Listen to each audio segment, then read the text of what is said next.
Hello guys and welcome to this video. Today we show with you how to fix Apple Pay payment not showing up on Shopify. So guys, basically it is easy steps. So guys, go to setting from here and then go to your payment option from here.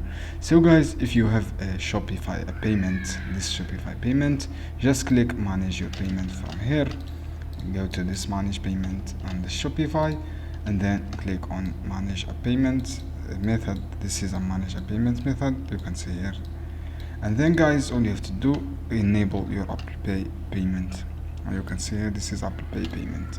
If you don't have a payment Shopify guys, Shopify payment, all you have to do, scroll down and then from the payment click choose provider. After that you see Stripe. You can use a Stripe as a payment is existing on Apple Pay. Just click for this option and then you can use the third payment as a Stripe. Just connecting your Stripe on your Shopify and you can start using your Apple Pay. So guys, basically it is easy. Go to your Shopify payment and then go to manage. After that click on Apple Pay, enable this option from Apple Pay.